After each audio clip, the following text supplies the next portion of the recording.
আসসালামু আলাইকুম ভিউয়ার্স, সবাইকে স্বাগতম জানাচ্ছি আবারও টেক ফরএভারের পক্ষ থেকে। আমরা গত পর্বে জেনেছিলাম ফটোশপের মুভ টুল সম্পর্কে। এবারে আমরা রেক্ট্যাঙ্গেল টুল সম্পর্কে জানব।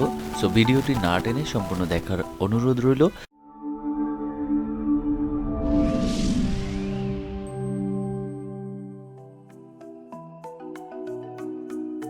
ফটোশপ ওপেন করার পর বাম সাইডে যে সকল আইকন দেখা যায়, মূলত এগুলোকেই ফটোশপ টুলস বলে। অনেকে এটিকে টুল বক্সও বলে থাকেন। আজকে আমরা এই টুলসের মধ্যে রেক্ট্যাঙ্গেল টুল সম্পর্কে আলোচনা করব। ফটোশপ ওপেন করার পর রেক্ট্যাঙ্গেল টুল সিলেক্ট করতে কিবোর্ডের এম বাটন চাপুন, অথবা মাউস দিয়ে সরাসরি সিলেক্ট করুন এই রেক্ট্যাঙ্গেল টুল। ফটোশপের মার্কি টুল বা রেক্ট্যাঙ্গেল টুল ব্যবহার করে ইমেজের চতুর্ভুজাকৃতি বা গোলাকৃতি অংশ সিলেক্ট করা যায়। এবং আমরা আসলে যে পতাকা যখন আপনি আঁকবেন, ফটোশপে যখন একটা পতাকা আঁকবেন, তখন কিন্তু এই রেক্ট্যাঙ্গেল টুলের মাধ্যমে খুব সহজে পতাকার শেপটা তৈরি করতে পারবেন।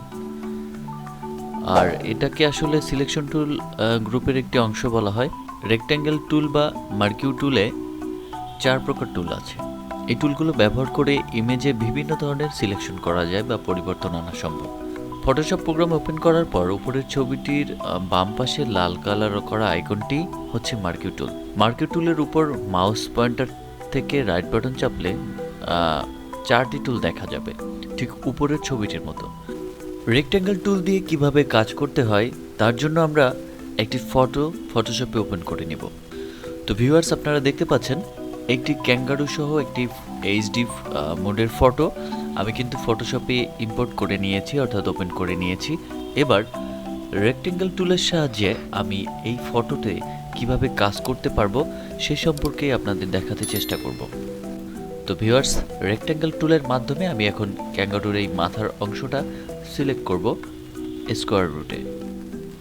তো দেখুন, ক্যাঙ্গারুর মাথার অংশটা আমি রেক্ট্যাঙ্গেল টুলের মাধ্যমে স্কোয়ারে সিলেক্ট করে নিয়েছি। সিলেক্ট করার পরে এবার আমি যতটুকু সিলেক্ট করেছি এতটুকুই আমি চাইলে কিভাবে একটা লেয়ার কপি করতে পারবো, অর্থাৎ এই অংশটুকু আমি একটা লেয়ারে পরিবর্তন করতে পারবো এবং এই অংশটুকু চাইলে আমি হাইডও করতে পারবো। বিভিন্ন রকমভাবে রেক্ট্যাঙ্গেল টুলের কাজ এই সিলেকশন করার পরে আমি বাকি কাজ করতে পারবো। রেক্ট্যাঙ্গেল টুলের সিলেকশনের মাধ্যমে আমি এটাকে মেক এ নিউ কপি লেয়ারে পরিবর্তন করলাম, অর্থাৎ একটা কপি লেয়ার তৈরি করলাম।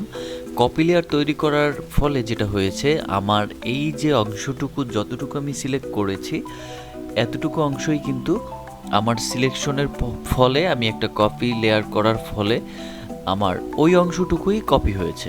এখন আমি চাইলে ব্যাকগ্রাউন্ড যদি হাইড করে দিই, আমার ওই অংশটুকুই যতটুকু আমি সিলেক্ট করেছিলাম ততটুকুই কিন্তু থেকে যাবে। তো একটু দেখুন, এই যে দেখুন, আমি যতটুকু আসলে রেক্ট্যাঙ্গেল টুলের মাধ্যমে সিলেক্ট করেছিলাম ঠিক ততটুকুই কিন্তু একটা কপি হয়েছে। আমি এটাকে চাইলে বড় করতে পারবো, ছোট করতে পারবো, এবং আমি টোটালি এটা একটা লেয়ারে পরিবর্তন হয়েছে, একটা লেয়ারে পরিবর্তিত হয়েছে। তো এভাবে কিন্তু চাইলে আপনি রেক্ট্যাঙ্গেল টুলের মাধ্যমে বিভিন্ন অংশ এরকম সিলেক্ট করতে পারেন, পুরো অংশ সিলেক্ট করতে পারেন। আসলে রেক্ট্যাঙ্গেল টুলটা আমাদের এভাবেই ব্যবহার করা হয়। এবার আমি যেটা করব, রেক্ট্যাঙ্গেল টুলের মাধ্যমে আমি পুরো ক্যাঙ্গারুটা সিলেক্ট করে নিলাম। পুরো ক্যাঙ্গারুটা সিলেক্ট করার পরে আমি এখানে মাউসের রাইট বাটন ক্লিক করে ফিল করব। ফিলে ক্লিক করার পরে দেখুন, আমার এখানে কন্টেন্টস যেটা আছে, কন্টেন্ট অ্যাওয়ার, কালার অ্যাডাপশন সব কিছুই ঠিক থাকবে,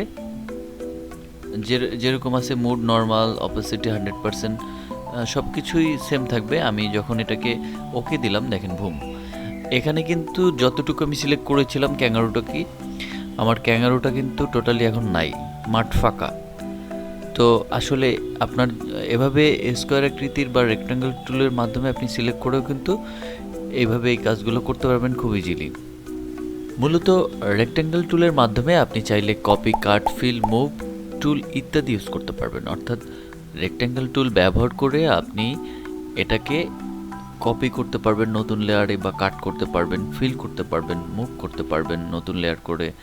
এই কাজগুলো এই মার্কেট টুল, রেক্ট্যাঙ্গেল টুল ব্যবহার করে আপনি সিলেকশন করে তারপরে এই কাজগুলো কিন্তু খুব সহজে করতে পারবেন। তো ভিউয়ার্স, আজকে এ পর্যন্তই। কথা হবে নতুন টুলস নিয়ে পরবর্তী পর্বে।